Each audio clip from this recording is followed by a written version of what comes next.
तर इस्रायल आणि इराण युद्धाचा चटका भारतीय नागरिकांना देखील बसतोय। रोजच्या वापरामधला गॅस मिळवण्यासाठी सर्वसामान्यांची धावपळ सुरू झाली आहे। विविध ठिकाणी सकाळपासूनच गॅस एजन्सीच्या बाहेर नागरिक रांगा लावत असल्याचं चित्र आहे। विशेष म्हणजे गॅस वितरणामध्ये अडथळा येऊ नये यासाठी आता पोलीस बंदोबस्ताची देखील मदत घ्यावी लागते आहे। पाहूयात।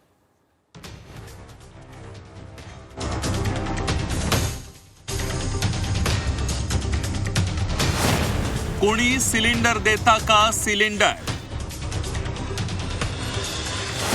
सिलेंडरसाठी नागरिकांच्या लांबच लांब रांगा। पोलीस बंदोबस्तात सिलेंडरचं वाटप। इराण इस्रायल युद्धामुळे महाराष्ट्राची जनता गॅसवर आली आहे। युद्धामुळे भारतात गॅसचा तुटवडा निर्माण झालाय, त्यामुळे सरकारनं नवे नियमही लागू केले। मात्र दुसरीकडे गॅससाठी एजन्सी बाहेर नागरिकांनी मोठ्या रांगा लावल्या। पोलीस बंदोबस्तात नागरिकांना सिलेंडरचं वाटप केलं जात आहे।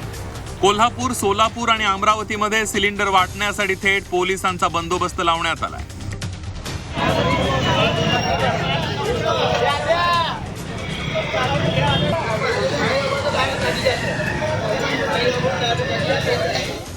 सोलापूर शहरात सिलेंडरसाठी लागलेली ही लाईन बघा। 1 किलोमीटर दूरपर्यंत ही लाईन लागलेली आहे। नोटबंदीच्या वेळेला अशाच प्रकारे नागरिकांची लाईन लागली होती, मात्र आता गॅससाठी नागरिक रांगेत उभे राहिले। गॅससाठी झालेली गर्दी तसंच कोणताही अनुचित प्रकार घडू नये म्हणून सोलापुरात गॅस एजन्सी बाहेर चक्क पोलिसांचा बंदोबस्त लावण्यात आला। सकाळी 9 वाजल्यापासून थांबला बघा। आता 1000-1500 टाक्या, आता कधी पाळी यावं, कधी घरी जावं, कधी जेवावं, कधी चहा प्यावं। असं कसं घरपोच चांगलं येत होते टाक्या, का घे 20 रुपये जास्त, पण घरपोच येत होते। तर या महिन्यातच कसं काय होतं आणि पुढं कसं होणार? काय मागणी काय आहे? मग घरपोच गाड्या याच होतं, का बरं आलं नाही? डिलिव्हरी फेल आहे, मग लाईनीत येऊन उभा राहायला लागला मला, त्याचाच त्रास व्हायला लागला भरपूर। आमचे धंदे पण आहेत, त्यांना पण गॅस टाकी प्रोव्हाइड होईना। अक्षरशः घरातली गॅस टाकी आणून धंदे चालवायचे, किती दिवस चालणार? नंबर 1 एकच टाकी मिळणार, फार खतरनाक हालत आहे। आता ही कोल्हापूरच्या गॅस एजन्सी बाहेरची गर्दी बघा। इथल्या नागरिकांनी एजन्सीवाल्यांना थेट इशाराच दिलाय। गॅस न मिळाल्यास आंदोलनाचा पवित्रा इथल्या नागरिकांनी घेतलाय आणि त्यामुळे कोल्हापुरात देखील पोलीस बंदोबस्तात सिलेंडरचं वाटप करण्यात येत आहे। आज 3 दिवस झालं आम्ही इथं येतोय, फोन उचलत नाहीत आणि सारखं ह्याच्या कलेक्टर ऑफिस मध्ये लेखी तक्रार केली।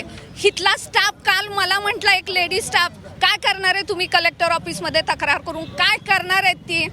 वरनच पुरवठा होत नाही, ही अशी उद्धट उत्तरं आम्हाला इथून मिळतात। अमरावतीमध्ये देखील कोल्हापूर आणि सोलापूर सारखीच परिस्थिती पाहायला मिळाली। अमरावतीमध्ये देखील पोलिसांच्या बंदोबस्तात सिलेंडरचं वाटप करण्यात आलंय। गॅससाठी नागरिक गर्दी करत असल्यानं गॅस एजन्सीवाल्यांना थेट पोलीस बंदोबस्ताची गरज भासतीये। इराण इस्रायल युद्धाची धग सर्वसामान्य नागरिकांना बसतीये। गॅसचा तुटवडा निर्माण झाल्यानं नागरिक गॅस एजन्सी बाहेर तासनतास रांगा लावून उभे आहेत। गर्दी मोठ्या प्रमाणावर वाढत असल्यानं कोणताही अनुचित प्रकार सिलेंडर वाटताना होऊ नये म्हणून थेट पोलिसांच्या बंदोबस्तात आता सिलेंडरचं वाटप करण्यात येत आहे। कोल्हापूरहून प्रताप नाईकसह अभिषेक आदेप्पा, झी 24 तास, सोलापूर।